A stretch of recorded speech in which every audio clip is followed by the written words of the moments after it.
네, 그 베드로전서 어느덧 이제 4장, 마지막 5장을 남겨놓은 4장까지 왔습니다. 수고하셨습니다. 어렵고 또 많은 그 도전과 또 우리가 이뤄낼 수 없는 아주 무거운 것들을 계속해서 제시하고 있는 베드로전서의 말씀을 귀한 은혜로 받고 또 삶의 도전으로 받고 또 삶의 적용으로 받고 그렇게 실천하고 싸워내고 질문해 주신 여러분께 감사드립니다. 오늘은 이제 4장 말씀을 통해서 인생의 남은 때를 어떻게 살 것인가 라는 제목으로 말씀을 나누려고 합니다. 우리 지난 시간에 대한 요약을 간단하게 한 번 더 하겠습니다. 베드로전서는 시작부터 오직 우리의 목적이자 능력이자 우리의 방법이자 우리의 수단이자 우리의 내용이자 우리의 본질은 오직 하나인데 그것은 산, 소망, 구원이라고 얘기하고 있습니다. 그래서 그 구원을 이룬 사람으로서 거룩한 삶을, 그리고 구원을 받은 사람이기 때문에 멈춰 있으면 안 되고 성장하고 성숙해야 된다는 것을 함께 나눴고요. 또 공동체로서 한 마음을 품고 우리가 세상을 사랑하고 세상을 섬기기 이전에 먼저 믿는 우리의 공동체가 온전한 사랑, 뜨거운 사랑을 이루어가는 것이 우리에게 필요하다 말씀을 나눴습니다. 그리고 지난주에는 선을 이루는 고난을 해야 된다. 우리의 의지, 우리의 바램, 우리의 목적, 우리의 성취를 기반에 둔 고생은 그냥 마냥 고생하는 거지 그게 고난이라고 할 수 없고 그것을 고난이라는 이름으로 연결시켜서 하나님을 원망하거나 우리의 삶이 하나님 때문에 힘든 거라고 착각하지 말고 진정으로 영혼을 살리고 예수님을 위한 그 고난을 담아내는, 그리고 그 고난은 우리를 힘들게 하고 지치게 하는 것이 아니라 몸은 힘들고 감당하는 희생은 힘들지만 생명을 살리는 것이기 때문에 그 고난은 우리를 오히려 숨쉬게 하고 살아나게 하고 비전을 갖게 한다. 그 고난에 대해서 나누었습니다. 오늘의 제목은 무거운 제목입니다. 제가 정한 제목은 아니고 담임 목사님께서 설교하시는 본문과 제목을 가져와서 제가 같이 그 말씀 묵상하고 전하는 건데, 인생의 남은 때를 어떻게 살 것인가, 남은 때를 어떻게 살 것인가, 이것은 우리에게 경종을 울리고 우리가 이렇게 좀 이렇게 가다가도 확 깨야 되는 포인트의 제목입니다. 인생의 남은 때라는 말을 하다니요. 그렇지 않습니까? 그것도 지금 우리에게 인생의 남을 때를 얘기하다니요. 나의 연수가 80이고 90이 돼서 언제 하나님 곁으로 돌아갈지 몰라 1, 2년, 길면 5년을 살 인생이거나 그래서 우리의 남은 때를 어떻게 정리하고 살까는 얘기할 수 있지만, 여기 이렇게 아주 건강하고 지금 한창 때인 우리 대학 청년 지체들 같은 경우는 잘하면 앞으로 100년을 살 수도 있는데 100년 사실 수도 있어요, 진짜. 근데 남은 때를 어떻게 살 것인가 라는 이야기는 이미 지금 살아온 날보다 살 날이 훨씬 많은 우리에게는 굉장히 큰 의미를 갖고 있다는 것을 먼저 생각해야 됩니다. 그건 무슨 말이냐면, 오늘 최규종 전도사님이 그냥 이렇게 재밌으려고 얘기하신 게 아니라 마지막 때를 살고 있다는 의미입니다. 남은 때, 마지막 때를 살고 있습니다. 그리스도인의 삶으로 어떻게 살 것인가에 대한 부분입니다. 그냥 남은 때를 어떤 운동을 하고 어떤 취미를 갖고 어떤 집에서 어떤 직업을 갖고 살까라는 일반적인 삶의 부분을 지금 질문하는 제목이 아니라 그리스도인으로서 이 남을 때를 어떻게 살 것인가 라는 질문입니다. 마지막 때를 향한 질문이지만 여러분에게는 또한 굉장히 중요한 질문입니다. 왜냐하면 여러분들이 스스로에게 늘 고민하고 하나님께 간구하기도 하고 우리가 갈등하는 것이 뭐냐면, 우리가 그냥 잘 살았으면을 염원을 두고 있는 사람들이 아니라는 거예요. 맞죠? 대부분이 그럴 거예요. 대부분이 이야기를 나누거나 이렇게 주님 앞에서 헌신하고 살아가는 모습들을 보면 그냥 어떻게 하면 잘 살까 그걸 고민하고 있는 우리가 아닙니다. 어떻게 하면 행복하게 평안하게 살까 그걸 고민하고 있지 않습니다. 우리가 하나님에게도 간구하고 우리 자신도 이루고 싶은 것은 어떻게 그리스도인으로 잘 살까입니다. 그냥 잘 사는 게 아니고 그리고 그리스도인으로 잘 산다는 것이 무엇일까? 그 고민을 하고 삽니다. 또 혹은 그리스도인으로 잘 산다는 게 뭔지 아는데 그런 부분들을 담거나 해내지 못해서 절망하고 힘들어하기도 합니다. 그래서 오늘 남은 때를 어떻게 살 것인가, 남은 때를 그리스도인으로 무엇을 하며 어떻게 살 것인가라는 이 대질문은 우리의 인생 가운데, 우리의 삶의 아주 직접적인 현장 가운데 매우 중요한 부분입니다. 남은 때를 어떻게 살 것인가를 확인하려면 우리가 세 가지가 있어야 됩니다. 졸리니까 한번 따라해 볼까요? 첫째, 신분. 둘째, 시대. 셋째, 무엇을 해야 하는가. 이 세 가지가 있어야 우리가 남은 때를 어떻게 살지를 발견하고 정하고 알 수 있습니다. 신분을 알아야 됩니다. 내가 어떠한 신분이고 자격인지를 알아야 그에 걸맞게 살아갈 수 있는 겁니다. 예전에 그 영화 중에 광해라는 영화 보셨습니까? 광해? 그 임금이 된 거지? 그런 부제가 달렸던? 그러니까 이제 똑같이 생긴 왕과 그냥 노비가 있는데 그 왕이 위기에 처해서 노비가 왕의 옷을 입고 왕의 자리에 올라가 앉아 있는 거예요. 그런데 그 노비가 스스로가 왕이라고 생각합니까? 노비라고 생각합니까? 나중엔 거의 이제 왕이라고 생각했지만 처음에 자기가 노비인데 왕의 옷만 입고 있어요. 그러니까 왕의 자리에 앉아서 어떻게 행동하냐면 막 방구를 뿡 낀다든지 아니면 막 뭘 먹는데 막 개걸스럽게 먹는다든지 뭔가 이렇게 왕의 신분으로서 하는 행동과 왕이기 때문에 몸에 배어져 있는 듯한 습관이 아닌 전혀 다른 프레임의 행동을 하면서 산다는 거죠. 우리가 이 시대의 남은 때를 살아가는데 이 남은 때를 살아갈 때 우리가 어떠한 신분이고 어떠한 사람인지 어떠한 옷을 입어야 되는지를 모르면 그렇게 살 수 있다는 거예요. 그래서 그 신분을 알아야 됩니다. 신분을 모르면 실수합니다. 품위가 떨어집니다. 범죄를 저지릅니다. 그렇기 때문에 신분을 알아야 됩니다. 두 번째 얘기했던 게 시대입니다. 시대. 지금 우리가 사는 시대가 어떤 시대인지를 알아야 됩니다.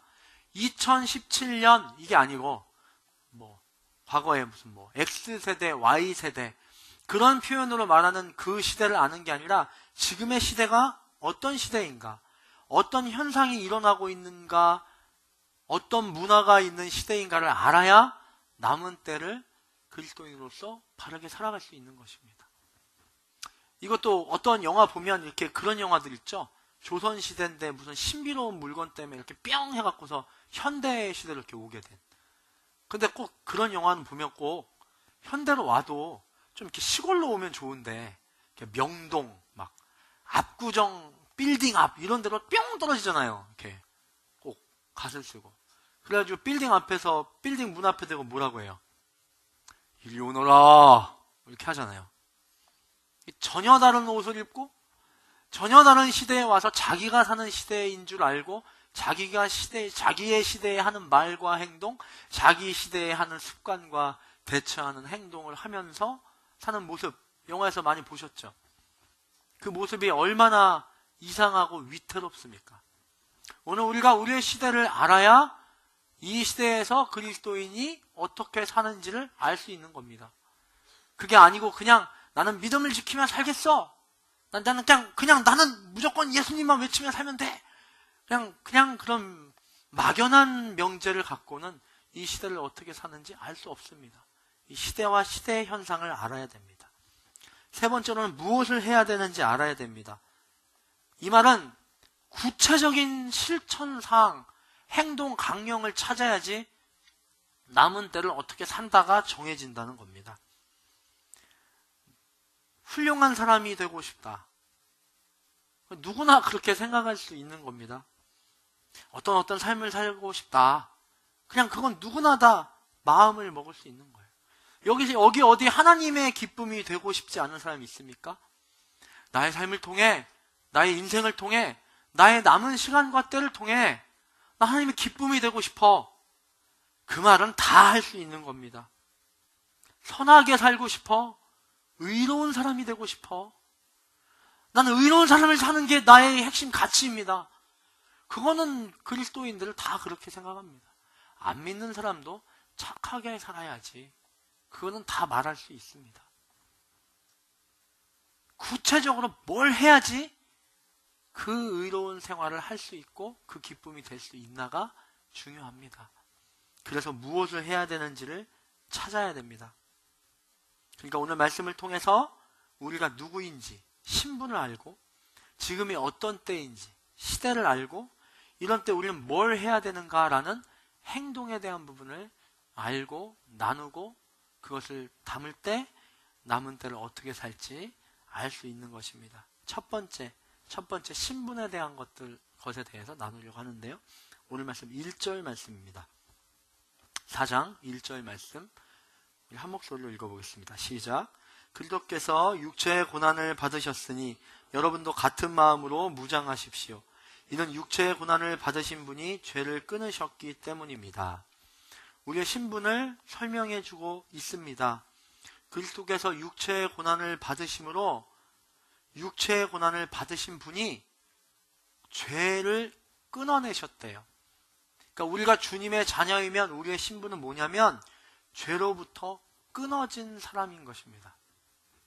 따라합시다. 나는 죄로부터 끊어진 사람이다.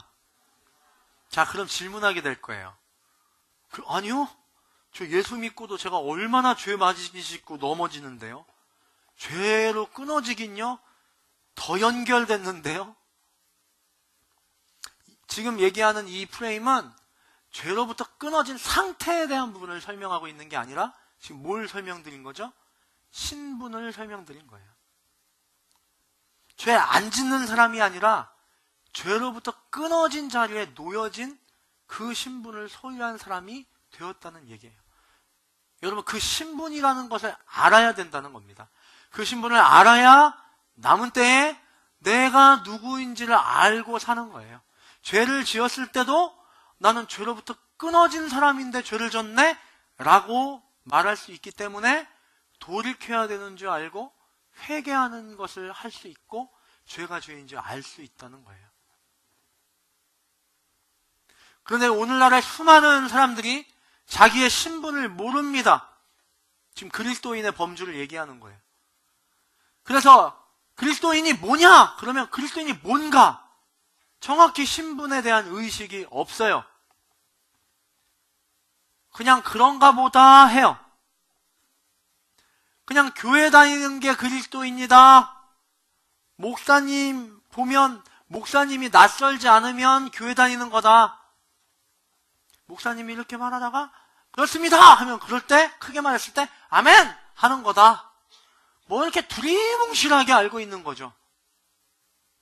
그래서 세상을 살아가면서 죄를 질 때도 진지 모르기도 하고 안 짓는데 안 짓는 걸 억울해하기도 하고 죄를 끊어내고 이겨낸 것에 대한 게 얼마나 기쁘고 감격이고 응답인지를 모르기도 하고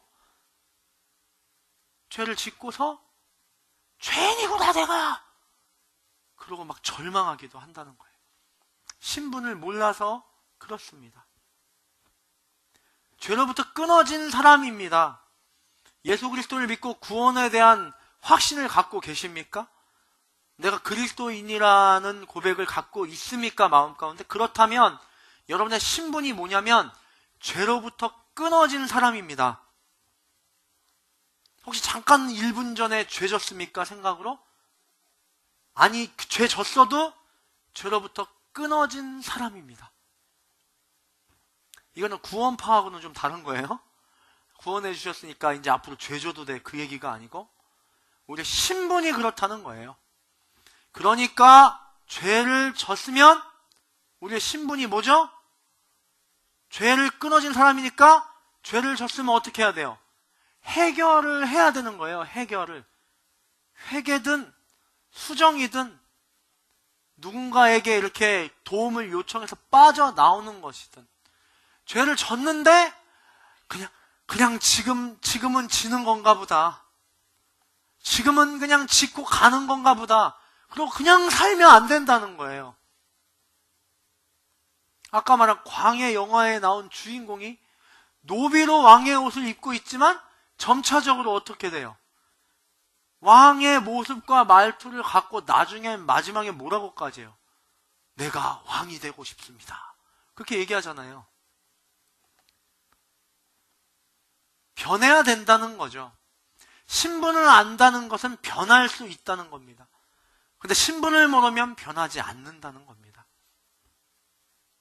그렇기 때문에 죄로 끊어진 사람, 죄로부터 끊어진 상태가 된, 죄로부터 끊어진 자격을 가진 그게 그리스도인이다 하는 그 신분을 가지셔야 됩니다.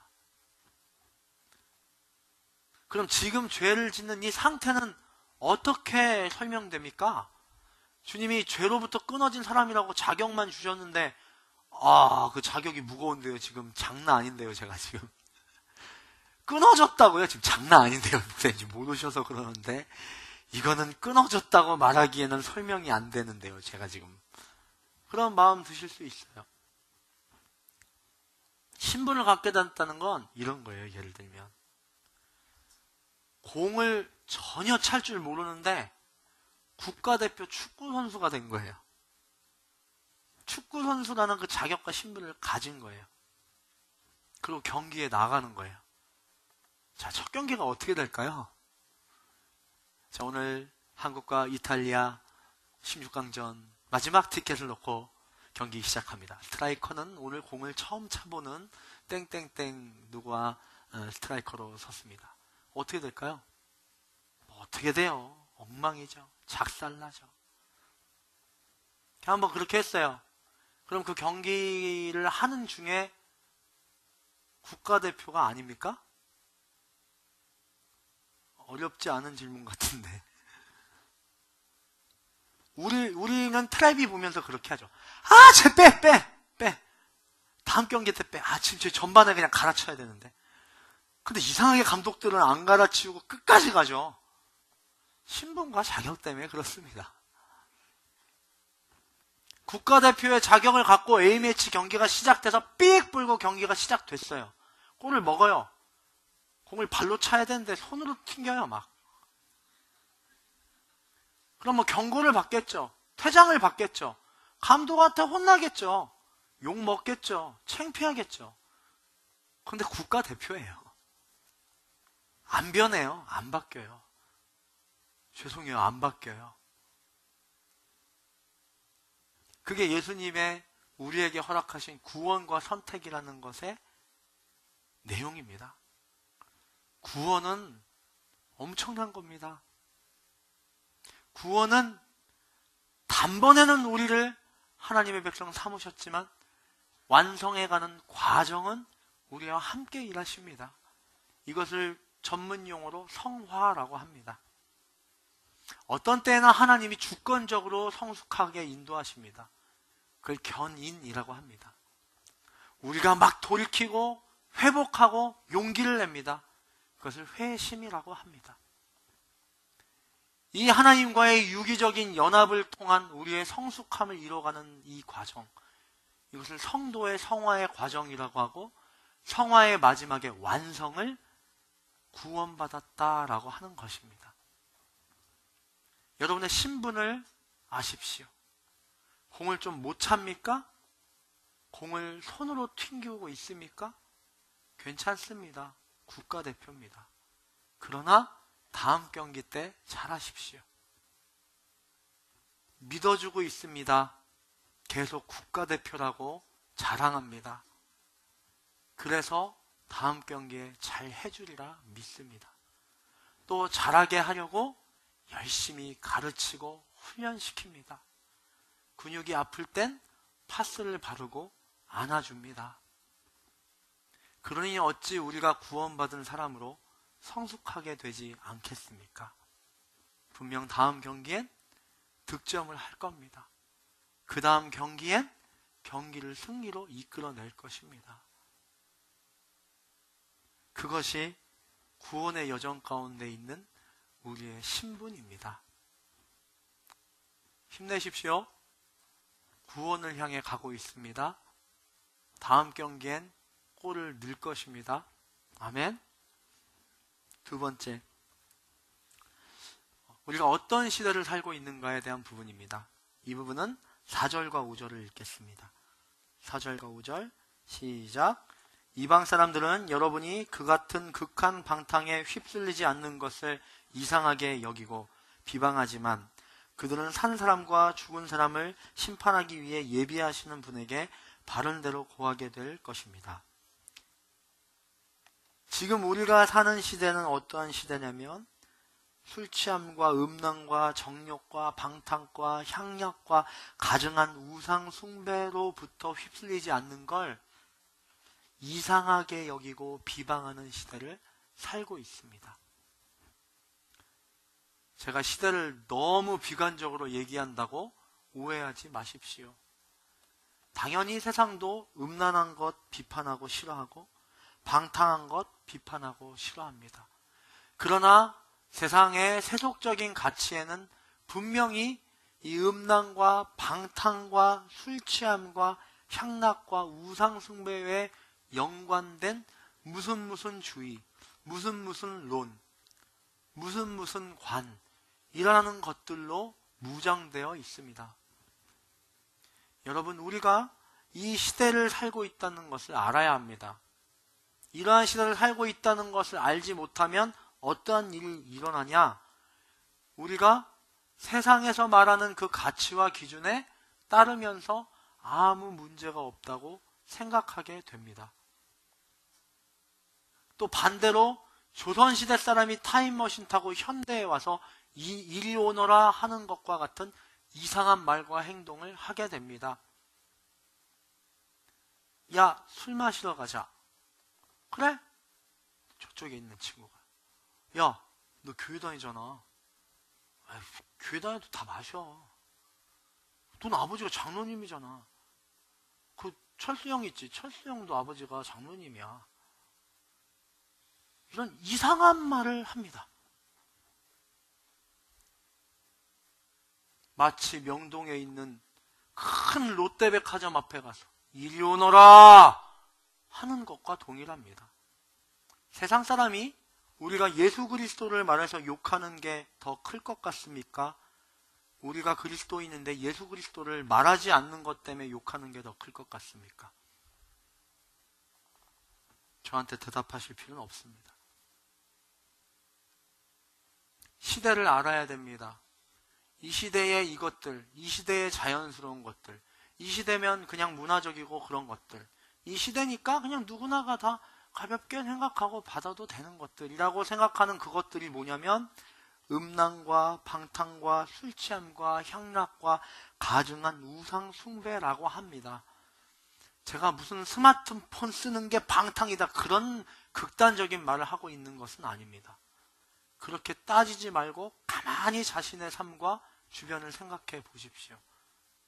그러한 프레임으로부터 시작되고 나오는 말, 그런 프레임으로 갈 수밖에 없는 정황과 행동, 그러한 프레임을 하지 않으면 안 되는 관계와 그러한 사람들을 속으로 가서 거기서 무슨 말을 하면서 살아가고 계십니까? 큰 빌딩 앞에 가서 이리 오너라 하는 것처럼 세상 사람이 보면서 야, 너 교회 다니잖아. 너 예수 믿잖아. 하는데도 다 그래, 그게 뭐 예수 믿으면 안 하고 안 그러냐? 그러다 변호하다 보면 갑자기 밑도 끝도 없이 실수합니다. 그 뭐 어떤 목사님도 그러더라. 야, 이렇게까지 갑니다. 안 그렇게 삽니다, 목사님들. 지켜주십시오. 여러분도 여러분을 지켜내십시오. 그런 거 있잖아요, 왜? 다 그런 건 아닌데, 이렇게 자매들이 이렇게 사랑하는 남자친구나 남편에게 이렇게 얘기할 때, 여보, 나 오늘 어때?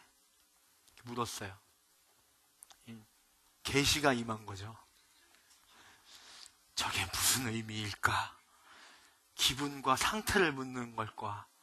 외모의 변화를 묻는 걸까? 자신에 대한 느낌과 피드백을 말하는 걸까? 본질적인 그를 향한 감정을 말하는 걸까? 알 수 없잖아요.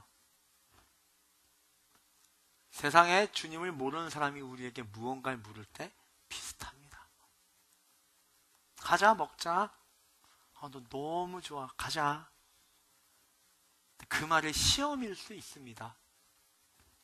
지금 이런 시대면 예수 믿는 사람은 이래야 되는데 라는 정상적인 법칙을 애석하게도 예수 안 믿는 사람들이 갖고 물은 것일 수 있습니다.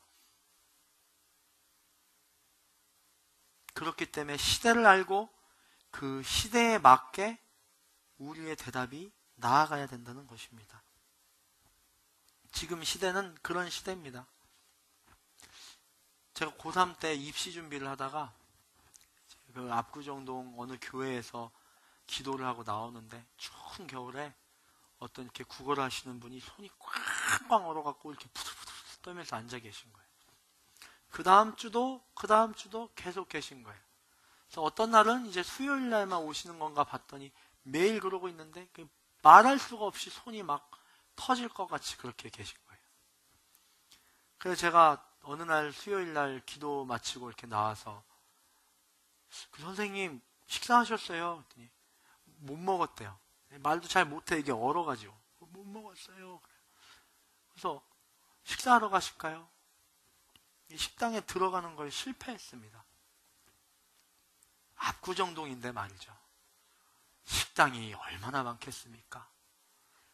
다 실패했습니다. 그리고 나와서 이렇게 얘기했습니다.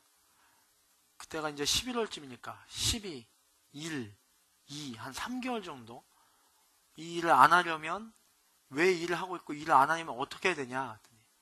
내가 할아버지였는데 나하고 손주 둘하고 사는데 밥을 먹으려면 최소한 한 달에 5만 원에서 7만 원 정도가 있으면 쌀을 사고 뭘 사서 이렇게 먹는데 그게 없어서 그렇다. 그래서 제가 이렇게 계산을 해보니까 한 20만 원 정도면 12월, 1월, 2월, 3개월 동안 안 나오고 밥을 먹을 수 있을 것 같은 거예요. 제가 그때 이제 이게 촌놈인데 고3 입시 준비한다고 서울 가 있었던 거기 때문에 통장에 돈이 있어서 거기서 30만 원 정도를 찾아가 드렸어요. 이거 가지고 3월에 개나리 피고 그럴 때 나오시고 그전에는 이걸로 최소한의 것들을 먹고 집에서 좀 버텨내십시오. 이렇게 하고 돌아오는데 너무 기쁜 거예요. 제가 또 고3이었잖아요. 내가 지금 남볼 겨를이 있어요. 그때 고3 11월인데 예체능 계열은 수능 끝나면 그때부터 입시거든요. 하루에 막 15시간씩 막 연습하고 막 그럴 때. 근데 그걸 돌아보고 그 일을 돕고 그 일을 끌고 그 일을 음식을 먹으려고 하다 거부당하고 그냥 막 돈을 주고 이렇게 온 게 너무 기쁜 거예요. 다 들어왔더니 같이 연습하는 친구들 몇 명이 오빠 왜 이렇게 늦게 와요? 선생님 가셨어요. 그래. 야 오늘 내가 진짜 내 고3 보내면서 대학에 합격하는 것보다 더 큰 걸 내가 이뤘다. 뭐냐 이걸 다 설명했어요. 그랬더니 A 여자애가 왜요? B 여자애가 오빠 진짜 순진하다. 세 번째 여자애가 그 아저씨가 그 빌딩 주인이에요. 근데 셋이 입을 모아 지금 다시 가봐요. 벤치 타고 가고 있을 테니까. 속았을 수도 있죠.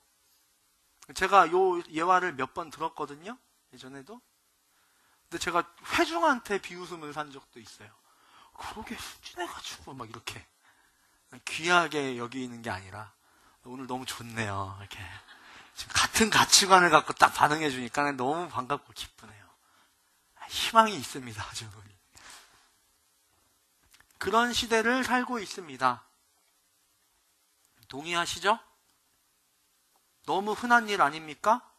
지금 뭐 없던 새로운 기적 같은 일 듣지 않았죠? 바로 어제 일어난 일, 그제 일어난 일, 어쩌면 자칫 우리 안의 대화 속에서 일어난 일을 얘기한 겁니다.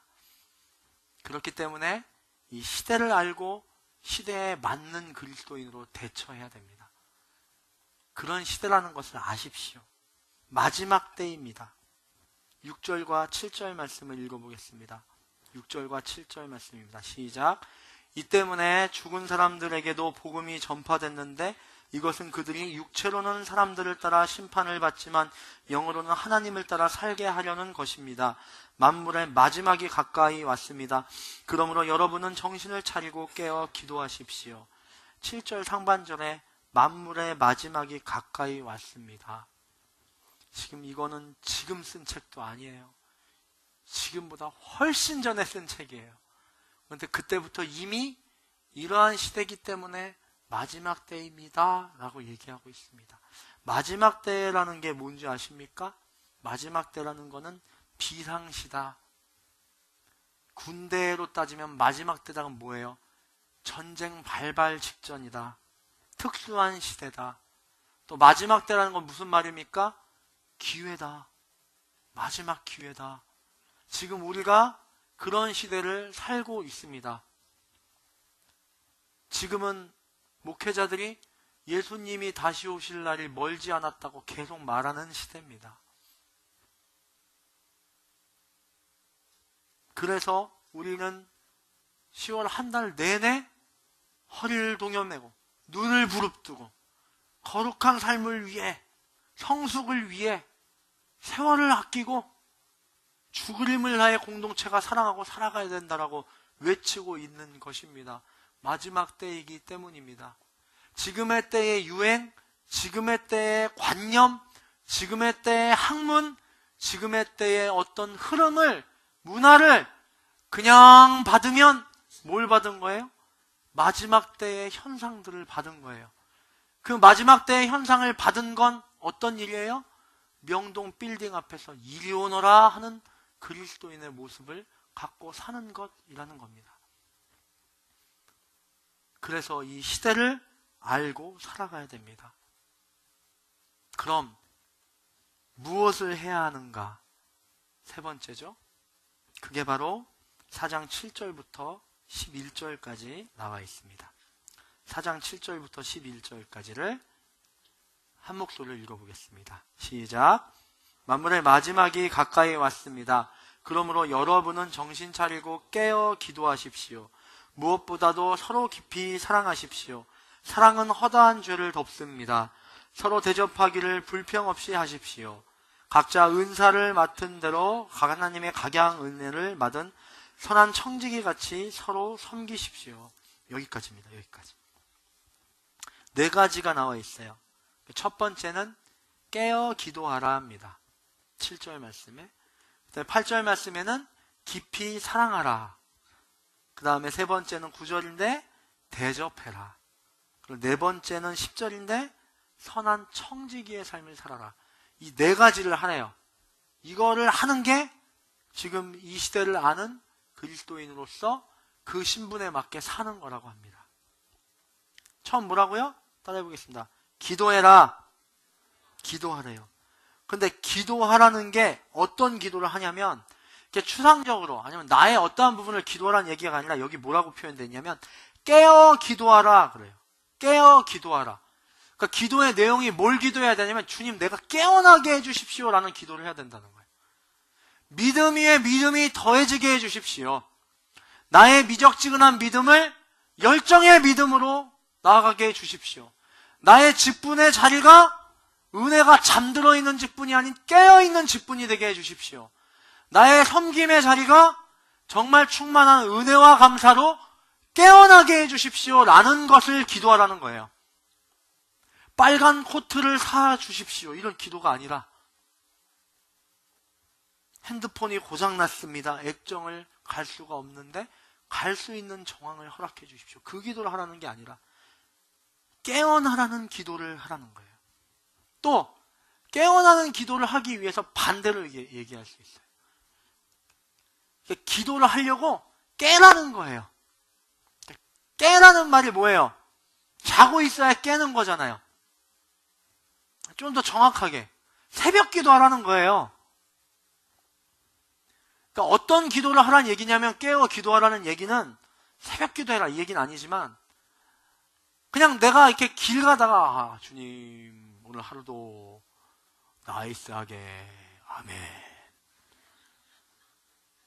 그 기도가 아니라 어딘가 시간과 장소를 정하고 나의 시간의 어느 일부를 드리고 나의 약속된 주님과의 약속 속에서 엎드려 기도하라는 것입니다. 그렇게 기도할 때 깨어 기도하는 기도를 하는 것입니다. 그렇게 깨어 기도할 때 영적인 눈과 마음을 갖게 됩니다. 그 영적인 눈과 마음을 갖게 되어야 그리스도인이 무엇인지를 알고 그리스도인으로서 받은 구원의 은혜를 알고 하나님이 함께 하시고 인도하시는 놀라운 능력을 느끼고 체험하고 사모할 수 있게 되는 것입니다. 여러분 깨어 기도하기를 바랍니다. 여러분만이 아니라 목회자인 저도 우리 모두가 그렇다는 거예요. 저도 가만 보면 깨어 기도하지 않은 때가 더 많은 것 같아요. 시급한 사안, 어떤 사역 속에서 주어져 있는 어떤 어려움 한계에 대해서 기도하지만 이 깨어있는 기도, 구별되이 나의 사역, 나의 부담, 나의 책임, 나에게 맡겨져 있는 어떤 위치 이런 것들 아니라 정말 마지막 때를 위한 기도로서 서 있었던 적이 많지 않았던 것 같습니다. 솔직히. 여러분이나 저나 깨야 됩니다. 깨어 기도하기를 소망합니다. 그렇게 해서 이 마지막 때를 그 기도로 영적인 것을 분별하고 바라보는 저희들이 되기를 바랍니다. 그 다음 두 번째가 뭐였죠? 깊이 사랑해라. 깊이 사랑하랍니다. 근데 8절 말씀에 무엇보다 서로 깊이 사랑하십시오. 사랑은 허다한 죄를 덮습니다. 사랑이 뭐다라고 8절이 말하냐면 허물을 덮는 게 사랑이라는 거예요. 사랑이 되게 화목하고 좋고 내 취향에 맞고 아니 뭐 향수 냄새까지 내가 좋은 걸 쓰는 사람한테 사랑해! 그게 사랑이 아니고 죄를 덮고 허물을 덮는 것을 하는 게 사랑이라고 합니다. 깨어 기도하고 깊이 사랑하십시오. 지금 우리의 공동체 안에서나 여러분의 일터에서나 여러분의 가정에서나 개인의 관계나 개인과 직면된 내 개인의 모습 속에서의 어떤 부분을 용서하고 덮어주십시오. 그게 나를 사랑하는 방법이고 가족을 사랑하는 방법이고 공동체를 사랑하는 방법입니다. 마지막 때이기 때문에 그렇습니다. 지금 한 사람을 한번 정해 보십시오. 나의 일터든 나의 공동체든 나의 가정이든 또 내가 용납하지 못해서 상처로 갖고 있는 나의 어떠한 부분이든 그 하나를 덮어 주십시오. 용서해 주십시오. 그것이 깊이 사랑하는 것입니다. 그 사랑에 거할 때 마지막 때를 남은 때를 그리스도인으로 살아가게 되는 것입니다. 세 번째, 대접하는 것입니다. 대접하는 것.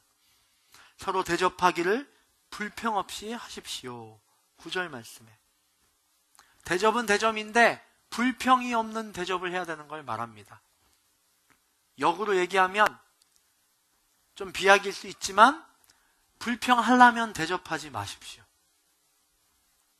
내가 교회에 뭐니까, 목사니까, MC니까, 순장이니까, 교회에서 만난 관계니까 내려 죽이고 싶지만 물 마실래? 커피 사줄까? 그런 거 해보셨죠? 여기가 해결 안 된 채 여기만 한, 여기와 여기가 해결이 안 된 채 여기만, 어때요? 메마르고 지칩니다. 상처되고 원망스럽습니다. 원래 것이 아닌 것 때문에 더 원망하고 넘어집니다. 그러니까 누구를 대접하고 섬긴다. 섬기는 건 무조건 좋은 것. 그렇게 밑도 끝도 없이 도출해내서 자기를 찌르고 죽이는 섬김을 하는 게 아니라 불평 없는 섬김을 사모하십시오. 불평 없는 섬김을 하고자 하는 마음으로 서십시오. 참, 그래 이제 기도할 게 많죠. 깨어서 사랑한다는 게 어떻게 해야 될지 너무 명확해지죠. 이 불평 없는 대접을 담을 때 마지막 때에 쟤 그리스도인이구나 그렇게 불리게 된다는 겁니다. 마지막 네 번째입니다. 10절인데 은사대로 선한 청지기를 맡으라는 겁니다. 교회 안에서 선한 청지기의 자리, 무언가를 섬기고 동역하고 나아가는 자리, 그런 부분에 대해서 마음에도 어떤 마음이 있고 누군가와 아니면 어떤 정황을 통해 그런 콜링이 있거나 그런 어떤 부르심이 있거나 내가 눈에 보이고 나서야겠다는 마음이 드는데 선한 청지기 그거 힘들거든요. 선한 청지기 그거 불평스럽거든요. 예배 드리면 어디쯤 이렇게 앉아서 예배 딱 드리고 그냥 쓱 나이스하게 가서 순모임하고 가면 제일 편하고 좋거든요. 그게 나쁘다는 게 아니고 그거 아주 건강한 신앙생활입니다. 그런데 지금은 마지막 때이기 때문에 모두가 순원의 자리에서도 청지기를 감당해야 되는 겁니다. 섬기는 사람이 누구고 받는 사람이 있고의 구조가 나오면 공동체는 죽습니다. 누군가는 챙기는 사람이고 누군가는 앉아있는 사람이 되면 죽습니다. 빌립보에서 사도 바울이 그래서 내가 교회를 사랑하는데 왜 사랑하냐? 예수님이 교회를 사랑해서 내가 교회를 사랑한다. 또 내가 왜 교회를 사랑하냐? 내가 예수 그리스도를 사랑하기 때문에 교회를 사랑한다. 또 교회를 내가 왜 사랑하냐? 교회가 예수 그리스도를 사랑하기 때문에 교회를 사랑한다. 이 유기적인 사랑에 대해서 건강한 공동체로 설명합니다.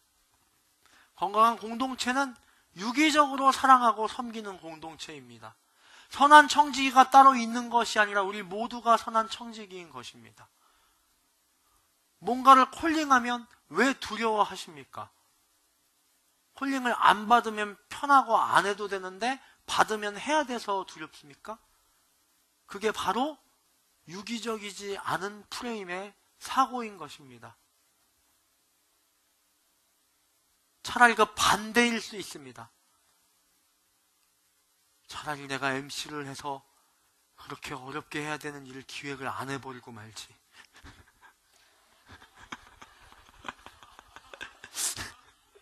아닌가?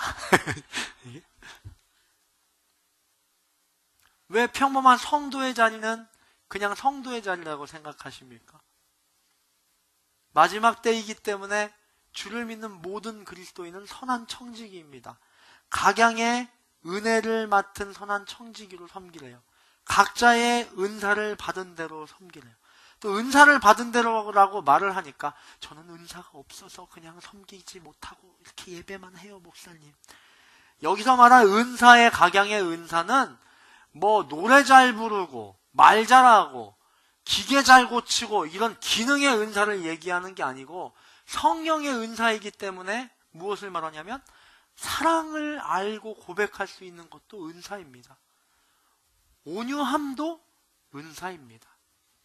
저는 말재간이 없어서 MC 못해요. 온유해서 은사입니다. MC들이 다 말 잘하면 회의는 산으로 갑니다. 누군가는 듣고 그래, 맞아, 너 대단하다. 어떻게 그렇게 1시간 동안 말을 잘하냐? 그런 사람이 같이 있어야 공동체는 건강해집니다. 그렇기 때문에 각자의 은사대로란 말은 그리스도인이면 다 하나님이 은사를 주셨으니 그 은사를 갖고 그냥 평신도라는 없어져야 될 용어죠. 평신도라는 말에 머물면 안 되고 성도로서 청지기의 자리에 다 있어야 된다. 그 얘기입니다.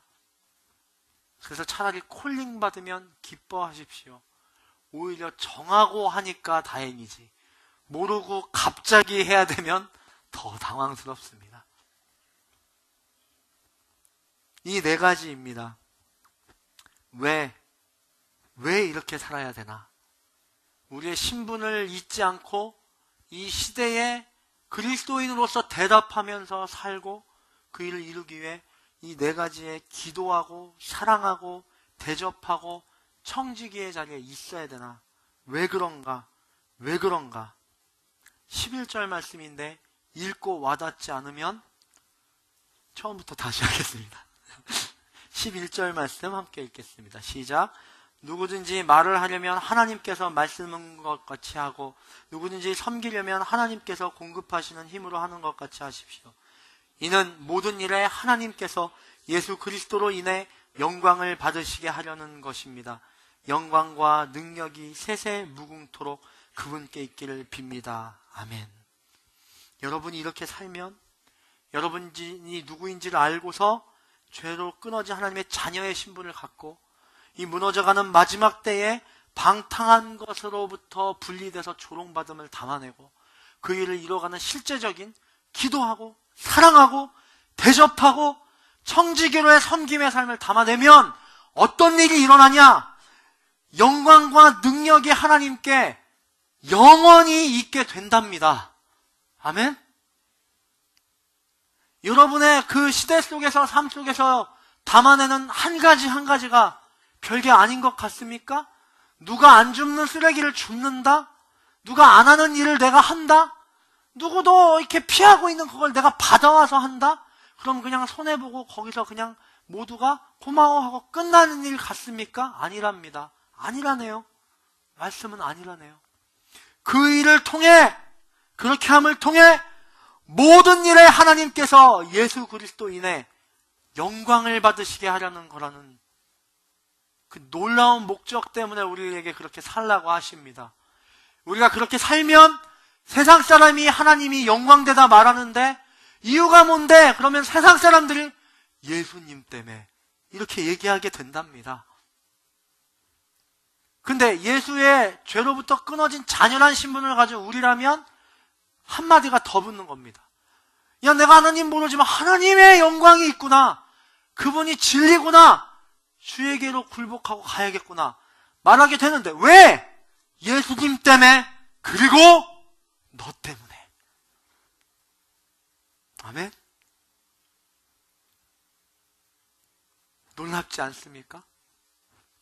이 많은 사람 중에 점과 같은 우리 한 명이 바로 이러한 인생을 담아내고자 남은 때를 살아가면 우리 때문에 예수님이 하나님이 세세 무궁토록 영광과 능력을 받으신다고 합니다.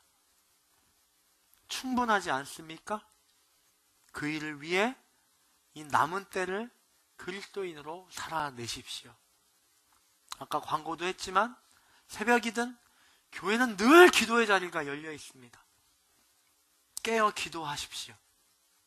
또 우리 대학 청년부가 앞으로 나아가며 서로 섬기고 무언가에 대한 부분을 맡게 될 때 선한 청지기로서 받으십시오. 그리고 대접하고 사랑하십시오. 그렇게 할 때 주님에게 영광이 돌려집니다.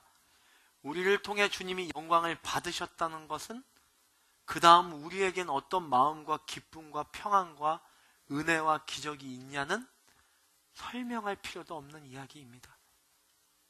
그런 놀라운 영광의 자리를 사모하고 바라보며 나아가는 참된 그리스도인이 되시기를 바랍니다. 기도하겠습니다. 하나님, 남은 때를 그리스도인으로 살게 하여 주시옵소서. 죄로부터 끊어진 신분을 소유한 우리들, 무너져가는 시대에 악하고 탐욕스럽고 음란한 것을 우리가 따르지 않아 조롱받아야 되는 시대, 또 우리가 깨어 기도하며 사랑하며 대접하며 청지기로서의 섬김을 담음으로 하나님께 영광을 돌리는 귀한 삶이 될 수 있도록 인도하여 주시옵소서. 사모함은 있지만 우린 연약합니다. 주님이 함께해 주셔야 합니다. 우리 사랑하는 대학 청년부의 모든 지체들의 학업과 가정과 직장과 모든 삶의 이야기와 관계 속에서 성령 하나님께서 충만한 능력과 은혜를 더하여 주셔서 오늘은 손으로 공을 튀겼고 오늘은 공을 밖에다 차버린 우리지만 내일은 모레는 주님의 인도하심에 따라 공을 넣고 그 팀을 승리케 하고 MVP가 되는 것에 이르는 이 구원의 완성으로 나아갈 수 있도록 주님께서 저희들 삶 가운데 함께하여 주시옵소서.